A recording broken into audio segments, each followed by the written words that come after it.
Ahora les invito para que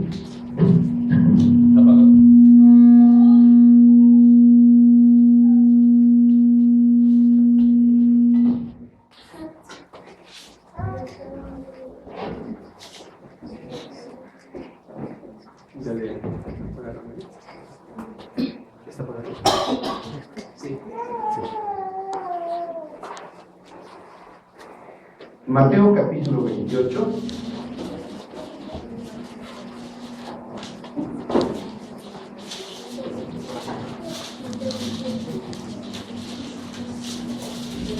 Y en este último capítulo vamos a leer los versículos 16 al 20. Mateo 28, del 16 al 20. Vamos a leerlo todos juntos. Dice así: Pero los 11 discípulos se fueron a Galilea, al monte donde Jesús les había ordenado, y cuando le vieron, le adoraron, pero algunos bajaron. Y Jesús se acercó y les ordenó diciendo: Toda potestad me es dada en el cielo y en la tierra. Por tanto, id y haced discípulos a todas las naciones, bautizándolos en el nombre del Padre, y del Hijo y del Espíritu Santo, enseñándoles que guarden todas las cosas que os he mandado. Y aquí yo estoy con vosotros todos los días hasta el fin del mundo. Amén. Vamos a orar. Señor Dios y Padre nuestro, te damos gracias por concedernos una vez más el poder acercarnos a tu palabra y a través de su lectura y exposición conocer tu voluntad, así como las promesas que graciosamente has derramado en el Evangelio para el bienestar de tus hijos. Queremos pedirte, Señor, que tu Espíritu Santo haga la obra en nuestros corazones para que seamos, Señor, conmovidos por tu poderosa palabra, conmovidos por tu Espíritu Santo, para vivir haciendo únicamente tu voluntad. Señor, concédenos que saliendo de este lugar, las oportunidades para que podamos también darles testimonio de esto que hoy hemos oído y hemos visto. Señor, que cada oportunidad nuestros labios se abran y podamos decir: así ha dicho Jehová, porque tú nos has hecho sus testigos.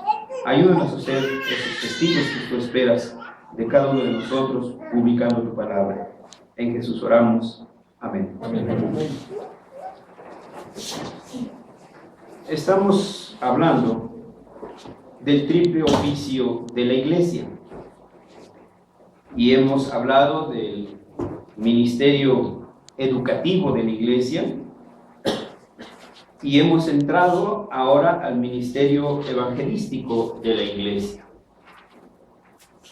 Y hace 8 días mencionamos que el evangelismo debe de ser eminentemente eclesiástico, que no creemos en instituciones paraeclesiásticas que realicen estas tareas, que son exclusivas de una iglesia organizada.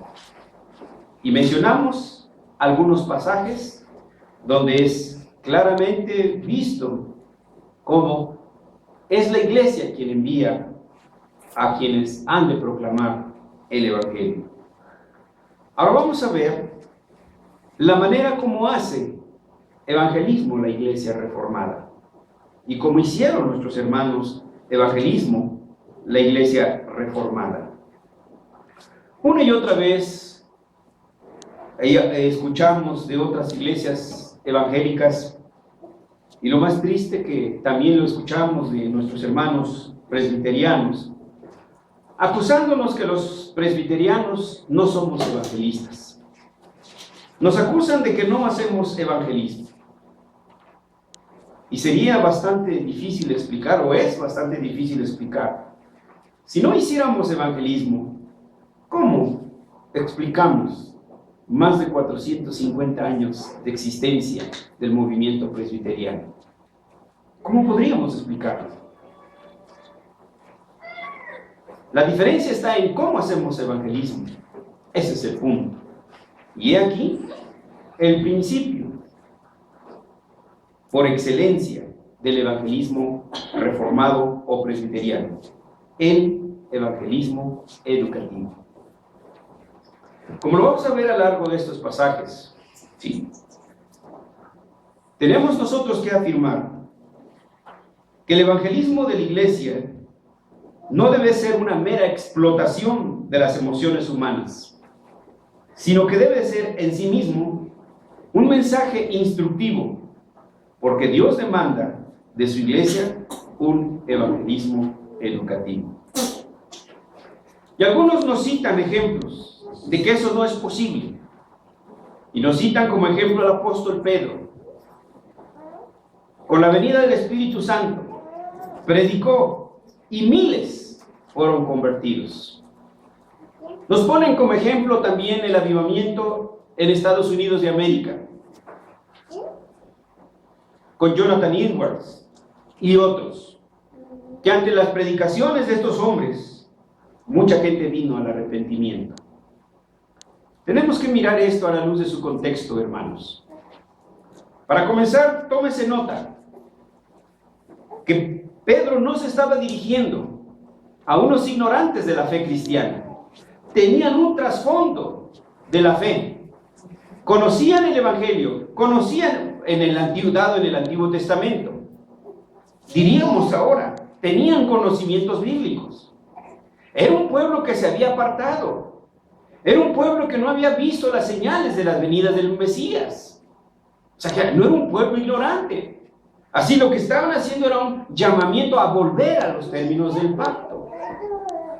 Norteamérica, ustedes recordarán que fue un país mayormente formado con gente de la Reforma, con calvinistas, que salieron huyendo de Europa por la persecución a causa de su fe y se establecieron en el norte del continente americano. Tampoco era un pueblo ignorante de la fe cristiana. Era un pueblo que se estaba abandonando su fe cristiana y fue llamado entonces a volver. Entonces era alguien que ya conocía del Evangelio, que ya conocía de las Escrituras, no era totalmente ignorante. Lo que ahora pretenden algunos evangelistas es que te paras en la esquina, le haces manita de puerco y lo obligas a confesar a Jesucristo como su Salvador.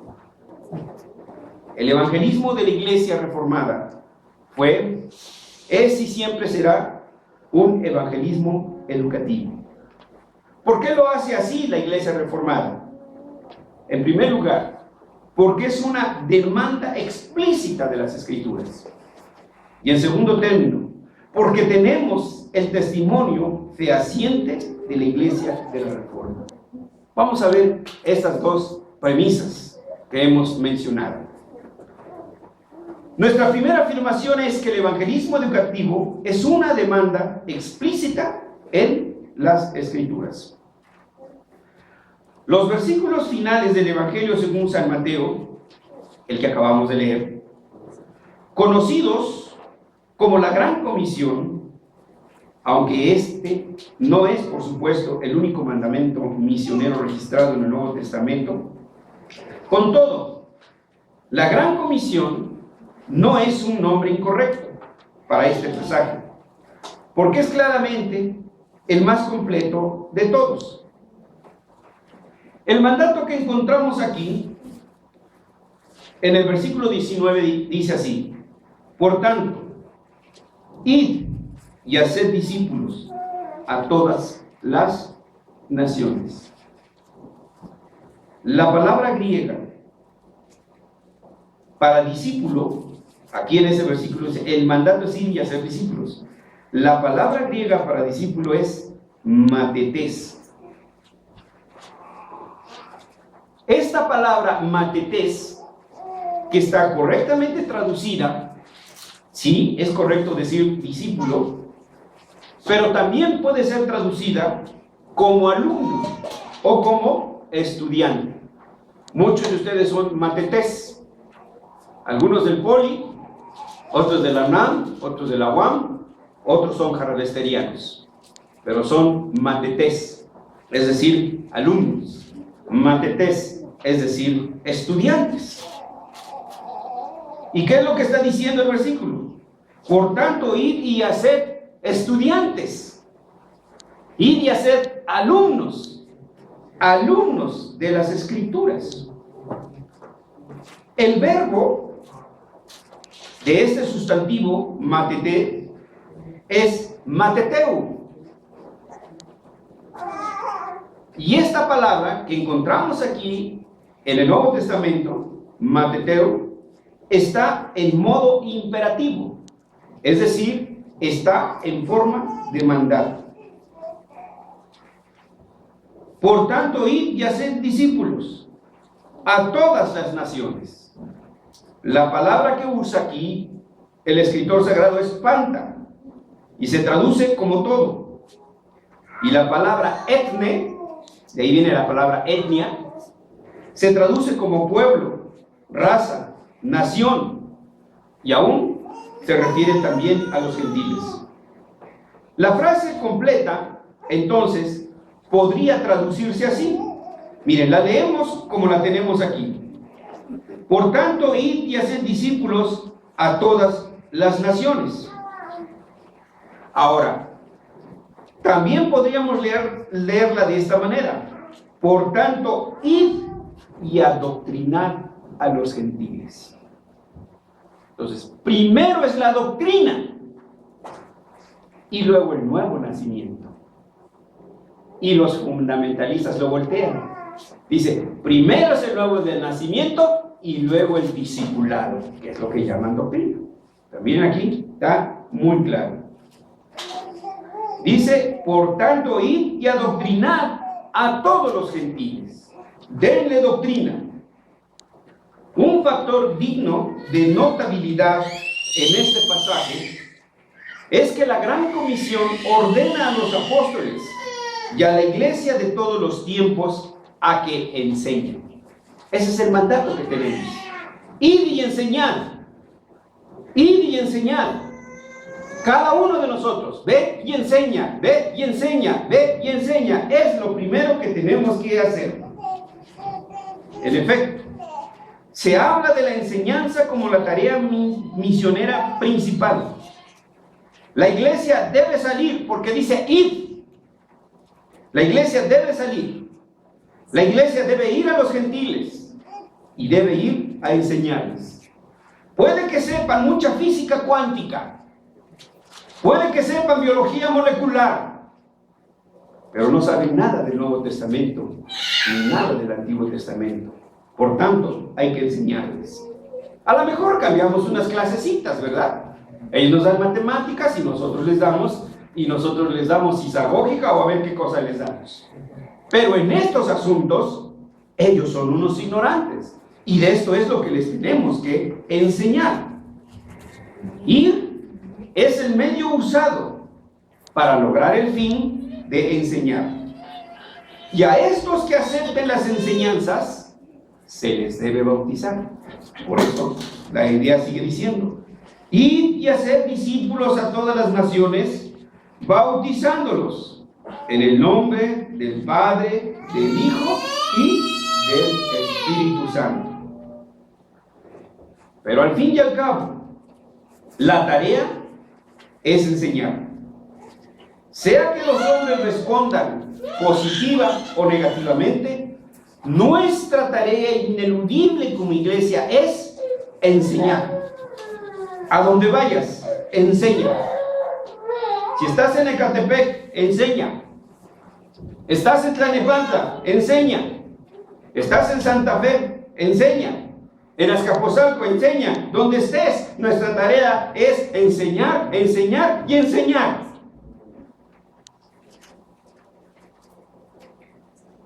En otra ocasión les mencioné del presbítero José Coffin, quien trabajó arduamente en la evangelización de Chiapas. En un reporte que él presentó allá por el año de 1922, mencionó la manera como él hacía evangelismo. Entre otras cosas, decía él, el método no es otro que una labor paciente y personal. Paciencia, hermanos. No que algunos piedricadores llegan, hablan, no hubo respuesta, me voy. Ya, se sacuden el polvo de los pies y se van a otro lado. Paciencia, dice, era su manera de hacerlo. Una labor paciente y personal. Muy personal. Él sigue diciendo, cito textualmente su frase, uno por uno y poco a poco.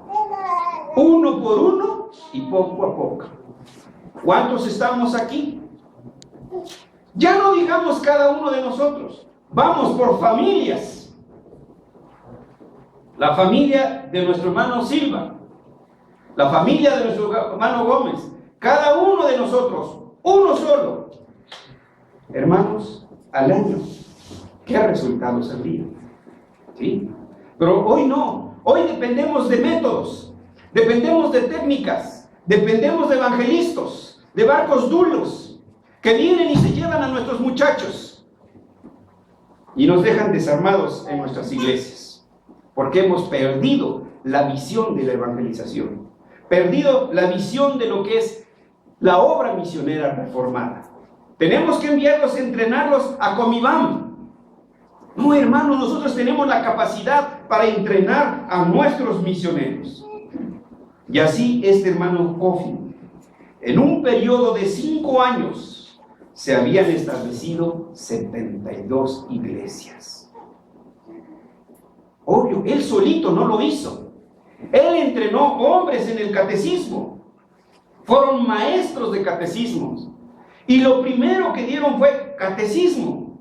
No fueron a Maranata a ver qué material había. Tenían su catecismo y con ese.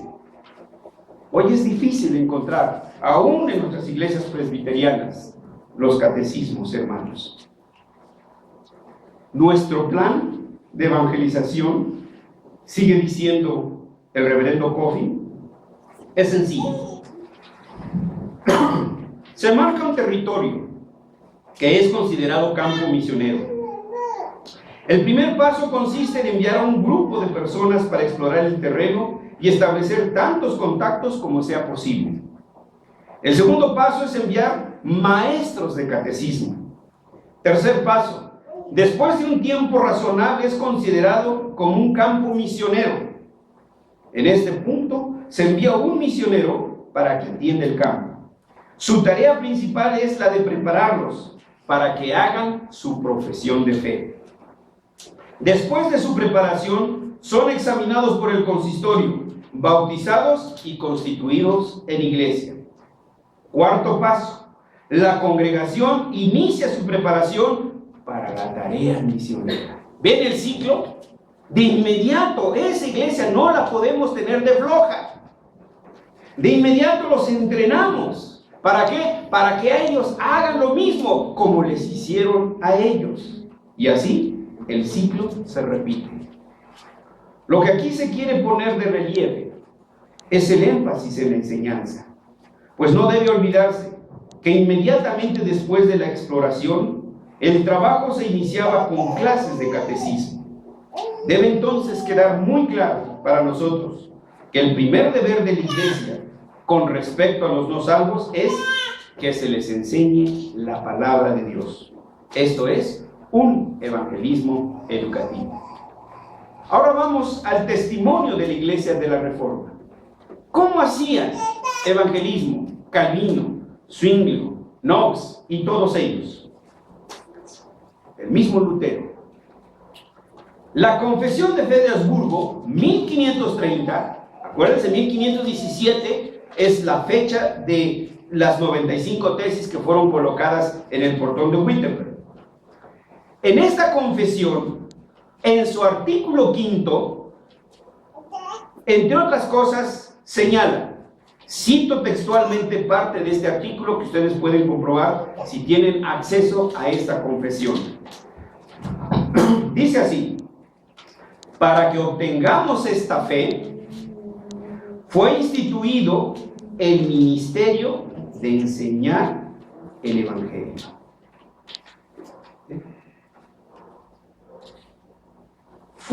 instituido el ministerio de enseñar el Evangelio.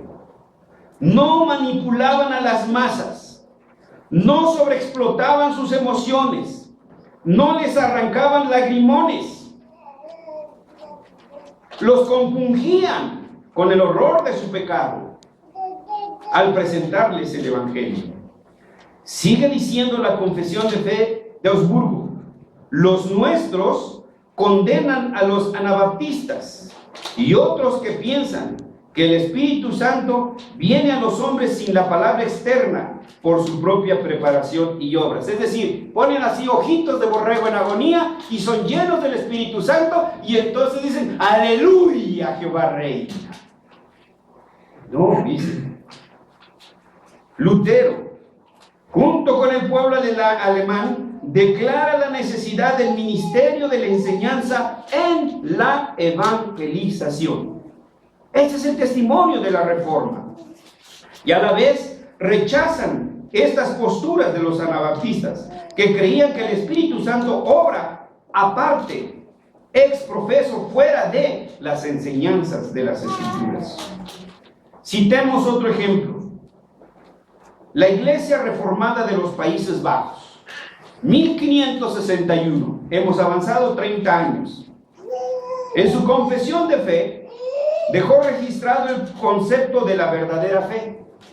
En el artículo 24, esta confesión la pueden ustedes bajar de felire.com. Ahí está, y pueden consultar este artículo 24.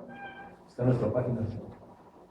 El link está en nuestra página de la iglesia. Ustedes entran a ipelmesias.org y ahí está el link para que vayan directo a Felire.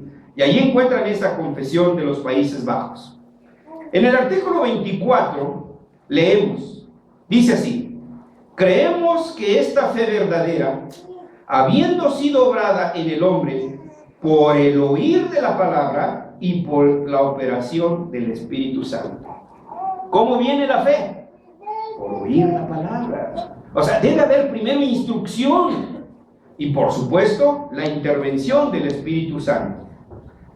Dice, repito, creemos que esta fe verdadera, habiendo sido obrada en el hombre por el oír de la palabra de Dios y por la operación del Espíritu Santo, le regenera y le hace hombre nuevo. Primero viene la instrucción y luego la regeneración, luego el nuevo nacimiento. Pero nuestros hermanos fundamentalistas no, primero tienen que nacer de nuevo y después los instruimos. Tache guarache, como dicen por allá. No, hermanos. ¿Cómo van a nacer un cadáver?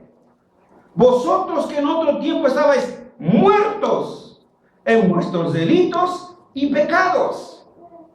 ¿Sí? Tomen un alfiler y póngale así a un cadáver. ¿Qué va a hacer? O denle pamba con picayelo. ¿Qué va a hacer? A ver, inténtele hacer lo mismo a Pedro o a Beto. A ver, nada va a responder. Entonces, ¿cómo va a responder un cadáver? Entonces, ¿por qué nosotros vamos a invertir el orden? Dice, la fe es por el oír y por oír la palabra. Y luego Pablo dice, ¿y cómo oirán si no hay quien los envíe? ¿Quién los envía? La iglesia. Por eso decimos que el evangelismo es eclesiástico y educativo.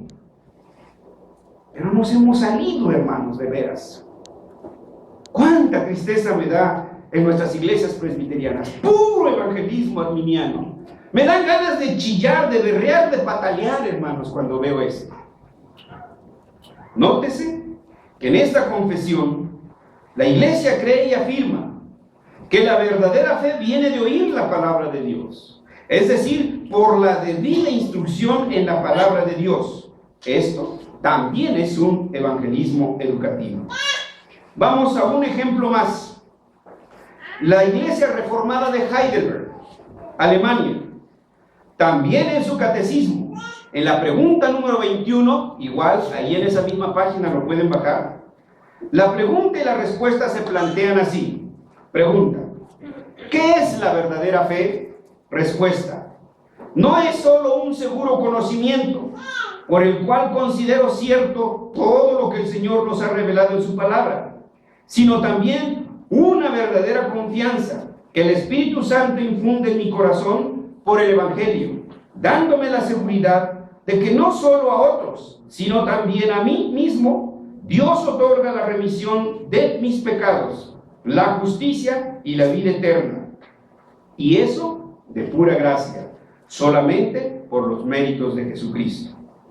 Nótese, conocimiento, confianza y seguridad son las tres palabras claves de la verdadera fe. ¿Qué es la verdadera fe? Un seguro conocimiento. ¿Qué es la verdadera fe? Una verdadera confianza. ¿Qué es la verdadera fe? Una verdadera seguridad. Esa es la fe. Pero no puede haber fe donde no hay conocimiento. Sin conocimiento no hay fe. Lo que hay es fanatismo en lugar de fe, hermanos. Y no confundamos la fe con el fanatismo.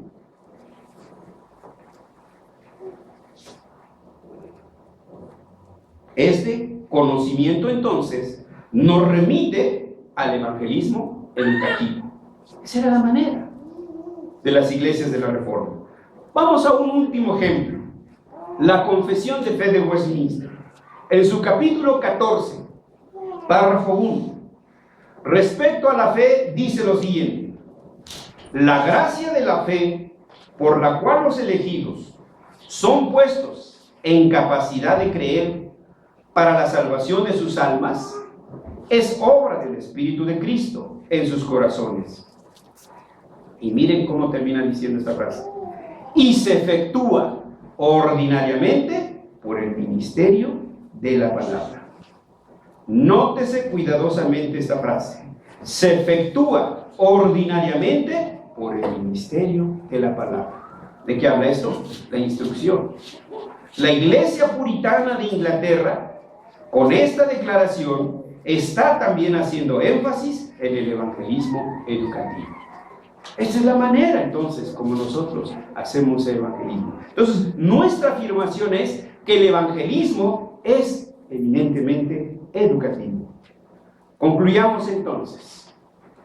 Por lo anteriormente expuesto, la Iglesia Presbiteriana sigue afirmando que el evangelismo es eminentemente eclesiástico y educativo.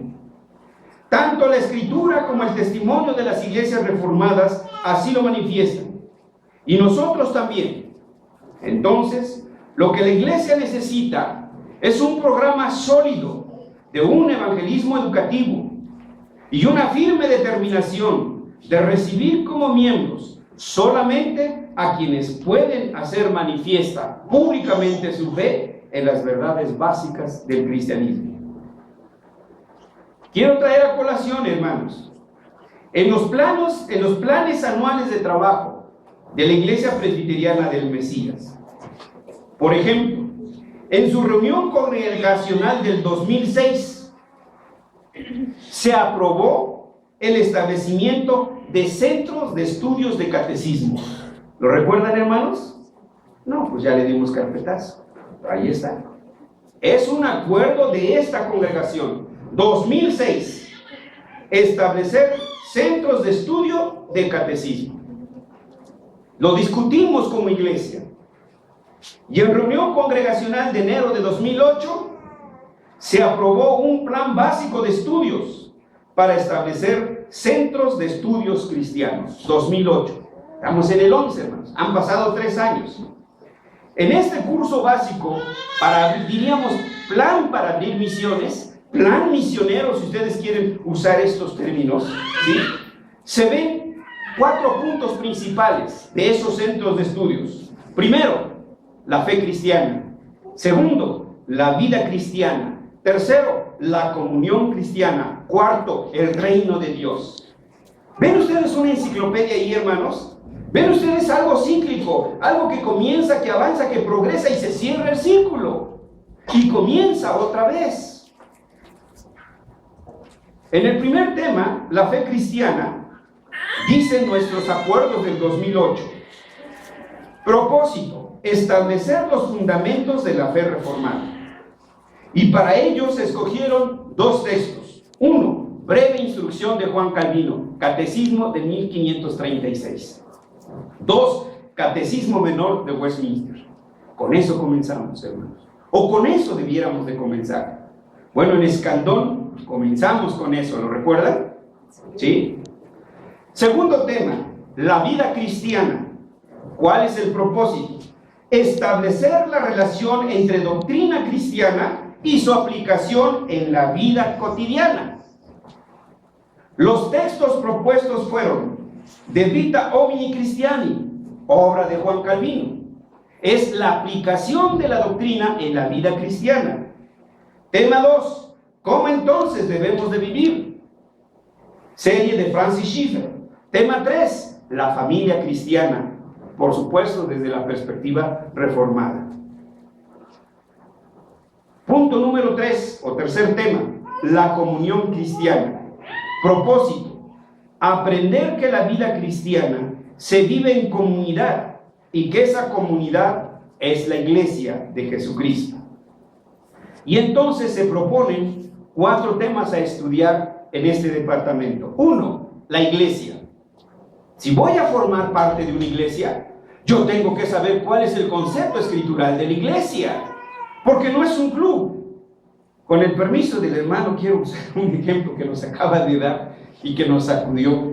En una iglesia, el derecho de membresía va a costar, para pertenecer a esa iglesia presbiteriana, va a costar 94 pesos mensuales. ¿No? Anual. Anual. Tiene usted que pagar 94 pesos de membresía, ¿eh? Bueno, aquí yo creo que tienen que ser 100 pesos o 200, ¿no? Entonces, vean ustedes, hermanos, ¿sí? Digo, una profunda ignorancia de lo que es la iglesia, ¿sí? Entonces, tenemos que saber qué es la iglesia, cómo se organiza la iglesia, cómo está su organización, su gobierno. ¿Cómo alguien va a ser miembro de una iglesia si no conoce la iglesia? El segundo tema para este departamento de la comunión cristiana es el presbiterianismo, sus raíces históricas y doctrinales. Apenas ayer platicaba con alguien que dice, no, bueno sí, porque no le he pedido permiso, que los presbiterianos no solo enseñan de Juan Calvino, pero nada de Juan Knox. ¿Es cierto eso, hermanos del Mesías? Está basado en Juan Calvino. Pero a Knox nunca lo hemos ignorado, ¿sí? Jamás. Entonces tenemos que conocer nuestras raíces históricas para no estar anhelando pertenecer a este grupo o al otro, sino que nosotros sabemos quiénes somos. Que podamos decir como el apóstol San Pablo, porque yo sé a quién he creído. Lo he dicho en otras ocasiones. Quien no conoce su pasado, no entiende su presente.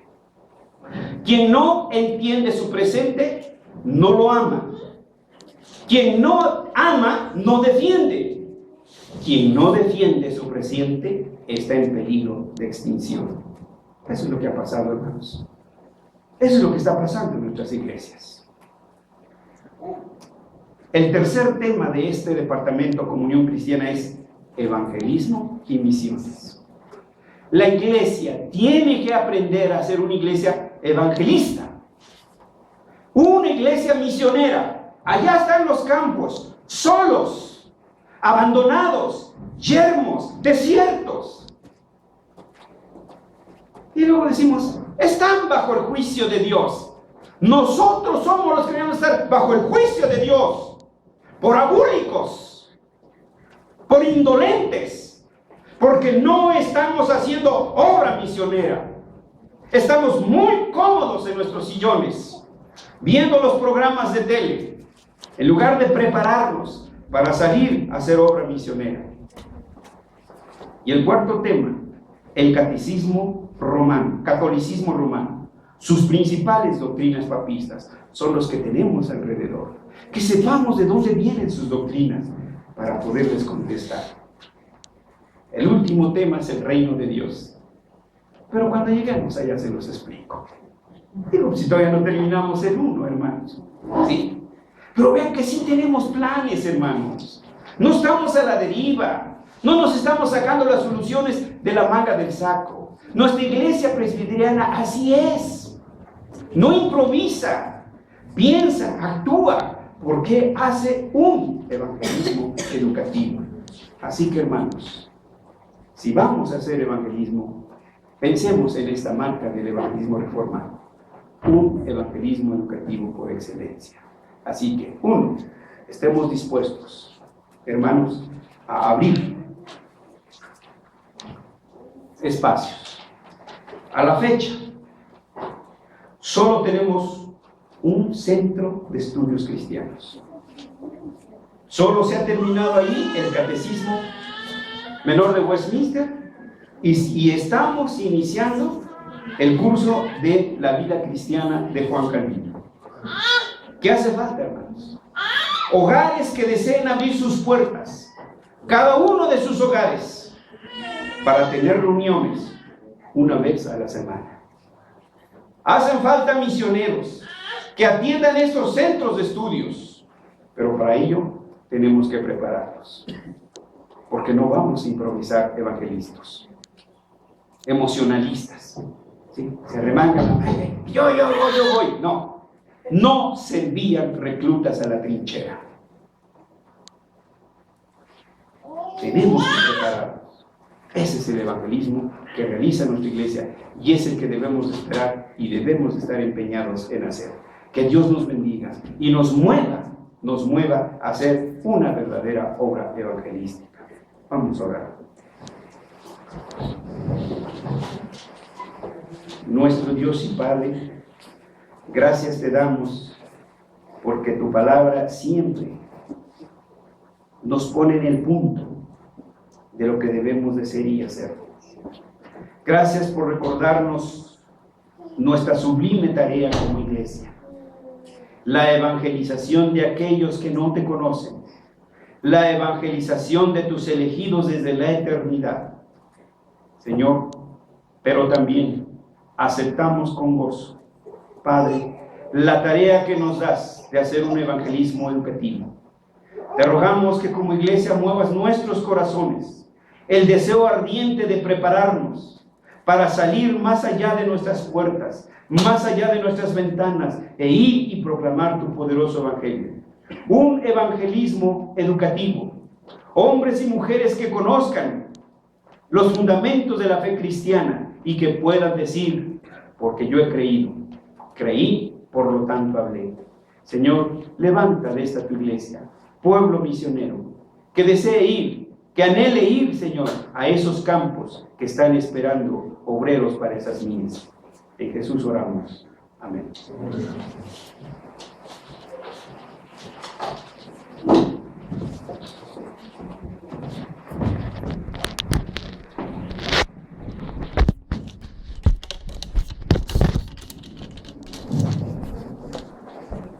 Bien, hermano, vamos a ver a Dios. Por respuesta, hermano, vamos a